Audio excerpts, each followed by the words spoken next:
दोस्तों, the news week के YouTube channel को जरूर सब्सक्राइब करें और घंटी का बटन दबाएं।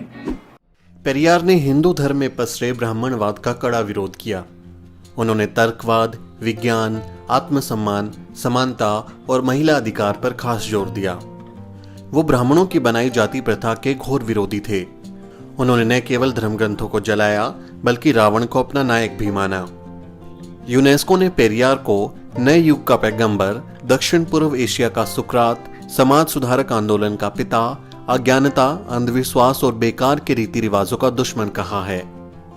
आइए आपको पेरियार के वो 15 विचार बताते हैं जिन्हें सुनकर ब्राह्मणवादियों को मिर्ची लगती है। दुनिया के सभी संगठित धर्मों से मुझे सख्त नफरत है। उन देवी देवताओं को नष्ट कर दो जो तुम्हें शूद्र कहें। उन पुराणों और इतिहास को ध्वस्त कर दो जो उस देवता को शक्ति देता हो।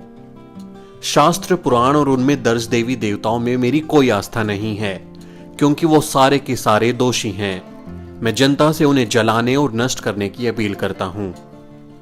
मैंने सब कुछ किया। मैंने सभी ब्राह्मण देवी देवताओं की मूर्तियां तोड़ डाली, तस्वीरें भी जला दी। लेकिन अगर फिर भी मेरी सभाओं में मेरे भाषण सुनने के लिए हजारों लोग इकट्ठा होते हैं तो ये साफ है कि स्वाभिमान और बुद्धि का अनुभव होना जनता में जागृति का संदेश है। ब्राह्मण हमें अंधविश्वासी बनाने के लिए तैयार करता है। वो खुद आरामदायक जीवन जी रहा है लेकिन तुम्हें अछूत कहकर निंदा करता है। मैं आपको सावधान करता हूं कि उनका विश्वास मत करो। ब्राह्मणों ने हमें शास्त्रों और पुराणों की सहायता से गुलाम बनाया है। अपनी स्थिति मजबूत करने के लिए उन्होंने मंदिर, ईश्वर और देवी देवताओं की रचना की। सभी मनुष्य समान रूप से पैदा हुए हैं, तो फिर अकेले ब्राह्मण ऊंचा कैसे हो सकता है और बाकी लोग नीच कैसे हो सकते हैं? आप अपनी मेहनत की गाड़ी कमाई क्यों इन मंदिरों में लुटाते हो? क्या कभी ब्राह्मणों ने इन मंदिरों, तालाबों या अन्य परोपकारी संस्थाओं के लिए 1 रुपया भी दान दिया है? हमारे देश को आजादी तभी मिली समझनी चाहिए जब ग्रामीण लोग देवता, अधर्म, जाति और अंधविश्वास से छुटकारा पा जाएंगे। आज विदेशी लोग दूसरे ग्रहों पर संदेश और अंतरिक्ष यान भेज रहे हैं और हम ब्राह्मणों द्वारा श्राद्ध में परलोक में बसे अपने पूर्वजों को चावल और खीर भेज रहे हैं। क्या ये बुद्धिमानी है? ईश्वर की सत्ता स्वीकारने में किसी बुद्धिमत्ता की आवश्यकता नहीं पड़ती, लेकिन नास्तिकता के लिए बड़े साहस और दृढ़ विश्वास की जरूरत पड़ती है। ये स्थिति उन्हीं के लिए संभव है जिनके पास तर्क और बुद्धि की शक्ति हो। ब्राह्मणों के पैरों पर क्यों गिरना? क्या ये मंदिर हैं? क्या ये त्योहार हैं? नहीं, ये सब कुछ भी नहीं है। हमें बुद्धिमान व्यक्ति की तरह व्यवहार करना चाहिए। ब्राह्मण देवी देवताओं को देखो।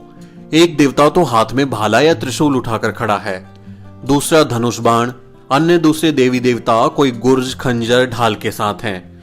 ये सब क्यों है? एक देवता तो अपनी उंगली के ऊपर चारों तरफ चक्कर चलाता रहता है।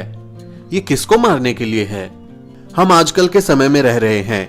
क्या ये वर्तमान समय इन देवी देवताओं के लिए सही नहीं है? क्या वे अपने आप को आधुनिक हथियारों से लैस करने और धनुष बाण की जगह मशीन गन या बंदूक धारण क्यों नहीं करते? रथ को छोड़कर क्या कृष्ण टैंक पर सवार नहीं हो सकते? मैं पूछता हूं कि जनता इस परमाणु युग में इन देवी देवताओं के ऊपर विश्वास करते हुए क्यों नहीं शर्माती? द्रविड़ कड़गम आंदोलन का क्या मतलब है?